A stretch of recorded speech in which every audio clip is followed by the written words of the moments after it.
సూర్యదేవుడి ఉపాయం సమంజసమైంది వరుణదేవ. అన్ని పరిధుల్ని అతిక్రమించాడు ఈ డింబకుడు. మన దేవతల శక్తులన్నీ కలిసి కూడా తనని ఆపలేకపోయాయి. కాని ఇప్పుడు ఎలాగైనా సరే ఇతన్ని ఆపడం అత్యవసరం. లేకుంటే తను మహాశివుని క్రోధాన్ని జాగృతం చేయగలడు. ఇతని విజయ గర్వాన్ని నశింపచేయటం మన అస్త్రాల వల్ల కాలేదు. కేవలం యముడి పాశం మాత్రమే ఈ బాలుని వశం చేసుకోగలదు. యమధర్మరాజు పాశం నుండి ఎవ్వరూ తప్పించుకోలేరు. ఈ పసివాడని తప్పించుకుంటాడు. యమరాజా, మమ్మల్ని రక్షించండి.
తను భయంకరమైన రూపంతో నన్ను భయపెట్టాలనుకుంటున్నాడు. కానీ అది మాత్రం జరగని పని.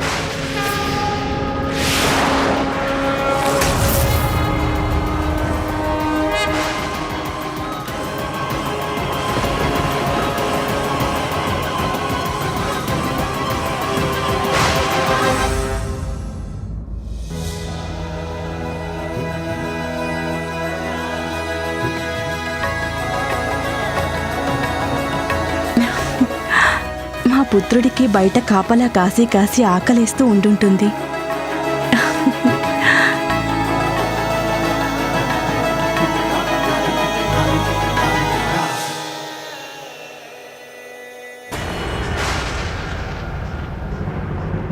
చూడు బాలక, మాకు విముక్తి లభించింది. డింబక, నీకు లోకా నుండి విముక్తినిస్తాను. నీ ప్రాణాలు హరించి ఇప్పుడే నీ అహంకారాన్ని అంతం చేస్తాను. అవునా? అంటే ఇప్పుడు గొప్పలు చెప్పుకోవడం మొదలు పెడతారా? అయితే చెప్పండి, దేవతల్లో మీ శక్తుల ప్రత్యేకత ఏంటో. ఇంకా ఇది చెప్పండి, మీరు మీ శక్తులతో నేర్పే గుణపాఠం గురించి కూడా చెప్పండి. నేను ఎంత మాత్రం భయపడను. మీరు కూడా మీ శక్తిని ప్రయోగించి చూసుకోండి. మూర్ఖ బాలక, నువ్వు ఎవరిని కవ్వించే దుస్సాహసం చేస్తున్నావో నా నుండి ఎవ్వరూ తప్పించుకోలేరు. మానవులైనా దానవులైనా సమయం ఆసన్నం కాగానే అందరూ నా పాశానికి దాసులు కావాల్సిందే. మరణానికి చిరునామా యమధర్మరాజుని. నీకు మరణం ప్రసాదించి నీతో పాటు నీ విజయ గర్వాన్ని కూడా అంతం చేస్తాను.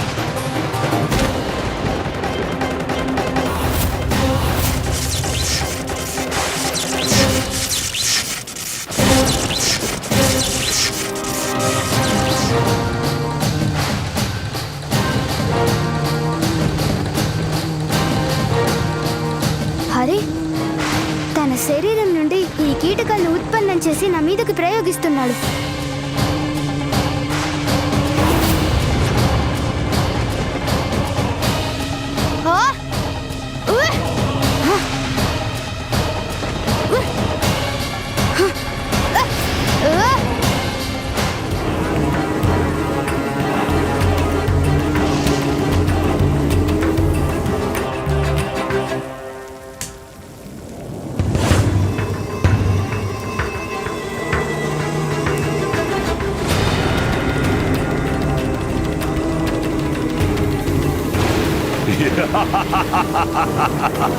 ఈ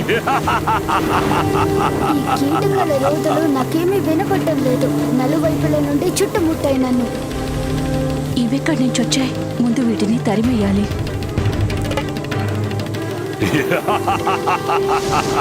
ఈ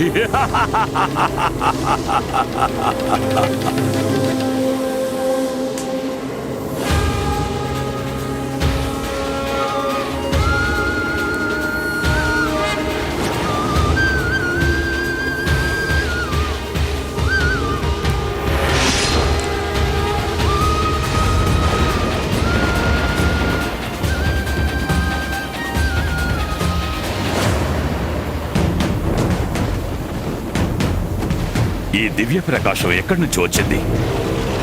అది నా యమపాసం ప్రభావాన్ని కూడా ఎలా విఫలం చేసింది? ఈ కీటకాలు వాటికవే వెళ్ళిపోయాయి.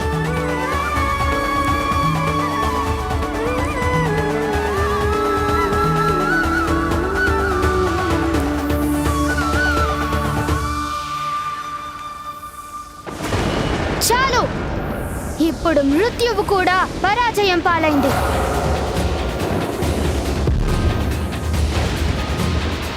మీరేమనుకున్నారు యమా? మీ భయంకరమైన రూపంతో నన్ను గెలుద్దామనా? గాలికి ఎగిరిపోయే కీటకాలను పంపించి నా ప్రాణాలు తీయగలనా? నాకు రక్షణగా మా అమ్మగారి శక్తులున్నాయి. ఎవ్వరూ నన్ను ఓడించలేరు యమధర్మరాజా. బాలక, మృత్యువు నుండి నువ్వు ఏమాత్రం తప్పించుకోలేవు. ఇప్పుడు చూడు.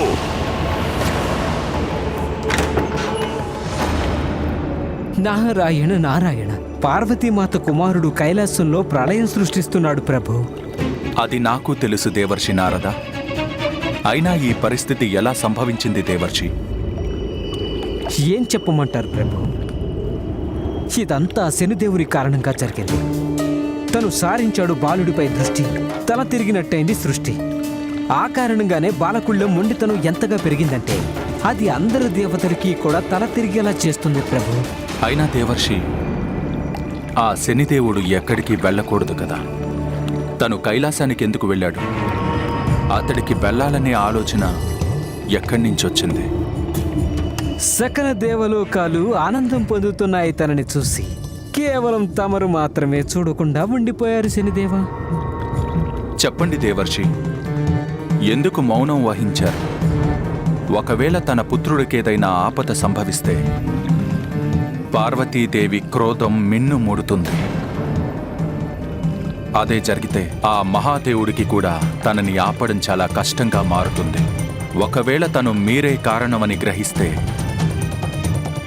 మీరు పార్వతీ భయంకరమైన శిక్షకి గురికాక తప్పదు.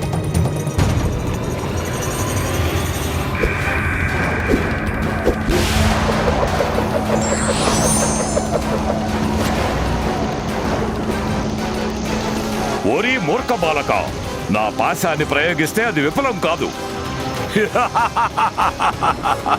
ఓ, తను నన్ను బంధించేశాడు. ఇప్పుడు నా శక్తి ఏమిటో నీకే అర్థం అవుతుంది బాలక.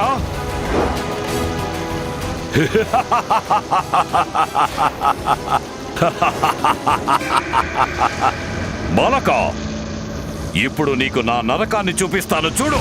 ఈ యమలోకం చాలా భయంకరంగా ఉంది. శిక్ష అనుభవించే వారి అరుపులు ఎంత భయంకరంగా ఉంటే వాటి అనుభవం ఇంకెంత దారుణంగా ఉంటుందో. నీకు అదే గతి పడుతుంది దుష్ట బాలక. ఇప్పుడు నేను ఈ యమపాసాల నుండి ఎవరు రక్షించలేరు డింబక. నరకలోకంలోని అతి క్రూరమైన శిక్షలే నువ్వు అనుభవిస్తావు. అరే, ఏం జరుగుతుంది? ఇది నన్ను లోపలికి లాకెళ్ళిపోతుంది.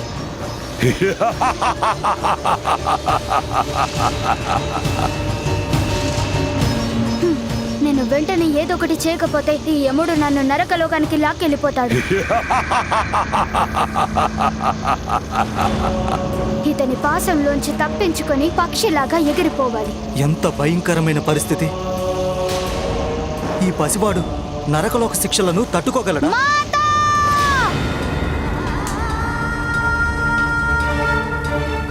ఏదో అరిష్టాన్ని తెచ్చే అదృశ్య శక్తి నా దగ్గరికి వచ్చే దుస్సాహసం చేస్తోంది. అమ్మా, నేను బాధని భరించలేకపోతున్నాను.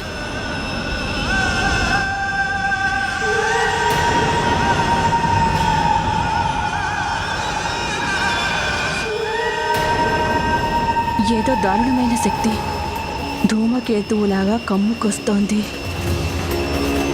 దానికి తన వినాశనం అంటే భయం లేదా? ఆ!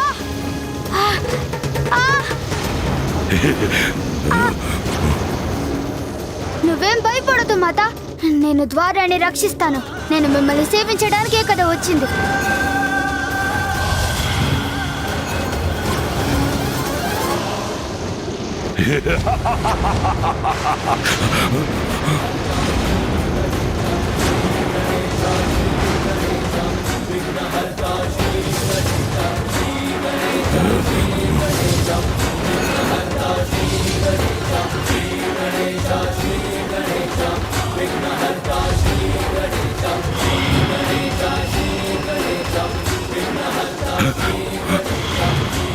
నేను నా యమలోకాన్ని సర్వనాశనం చేస్తాను.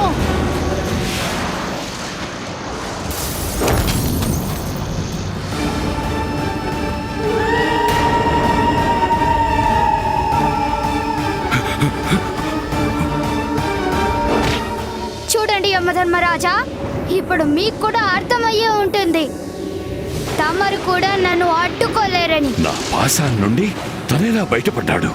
ఆ పొగ తనంతట తానే ఉపశమించడం మంచిదైంది. మాత ఆదేశాల్ని పాటించకుండా అడ్డుపడే ప్రతి అవరోధాన్ని నేను నాశనం చేస్తాను. యమధర్మరాజా, నేను మిమ్మల్ని మీ దున్నపోతు మీద నుంచి కింద పడేలా చేస్తాను, చూసుకోండి.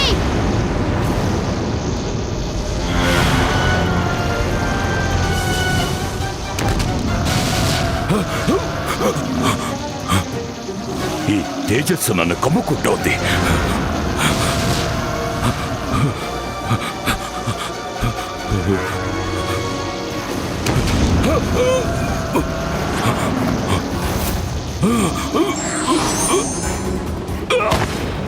యమరాజా,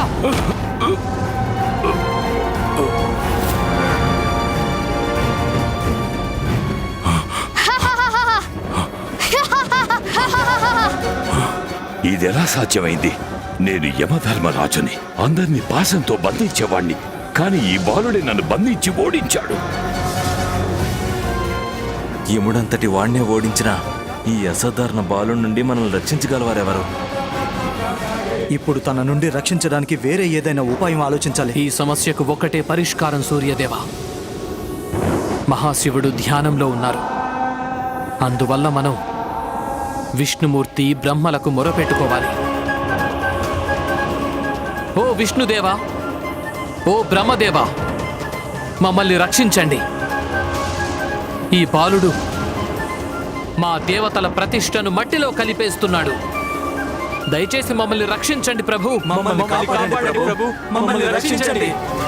శాంతాకారం భుజగశయనం పద్మనాభం సురేశం విశ్వాకారం గగన సదృశం మేఘవర్ణం శుభాంగం లక్ష్మీకాంతం కమలనయన. ప్రణామాలు విష్ణుదేవ. ఇప్పుడు మీరే ఏదో ఒకటి చెయ్యాలి, లేకపోతే ప్రళయం సంభవిస్తుంది. మహాశివుడు ధ్యానంలో ఉన్నారు. తమరు వారి ధ్యానానికి భంగం కలుగకుండానే ఈ లోకాలన్నిటినీ ఈ విపత్తు నుండి రక్షించాలి. అలాగే బ్రహ్మదేవా, నేనీ బాలకుడికి నచ్చచెప్పే ప్రయత్నం చేస్తాను. తనకి మహాదేవుడి గురించి తెలియచేసి ఈ అనర్థ కారణమైన యుద్ధాన్ని ఆపుతాను. నేను తమ వెంట వస్తాను విష్ణుదేవా. మనం ఇంకా ఆలస్యం చెయ్యడం మంచిది కాదు. పదండి ప్రభు.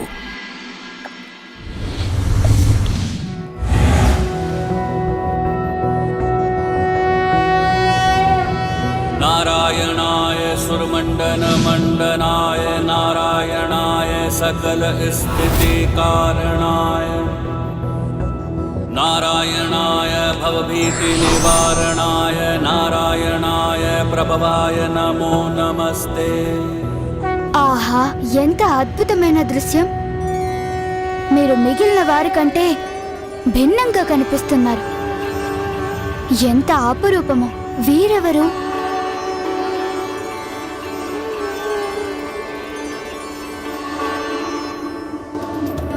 నాకు ఒక అద్భుతమైన కుమారుణ్ణి వరంగా ప్రసాదించండి. తను బ్రహ్మదేవుళ్ళ మహాజ్ఞాని, సరిగ్గా మీలాగే తేజస్వి, కార్యదక్షకుడు, మా పతిదేవుడు మహాశివుడు వంటి ప్రశాంతత చిత్తుడు కావాలి. ఆ శ్వేత కమలంలో 3 ముఖాలైన ఎవరు? వీరిద్దరూ ఏం చేయడానికి వచ్చారు ఇక్కడికి? వీరు మిగిలిన వారిలా సామాన్య దేవతల్లా కనిపించడం లేదు. చూస్తుంటే నేను వీరితో మరింత భయంకరమైన యుద్ధం చేయాల్సి వచ్చేలా ఉంది.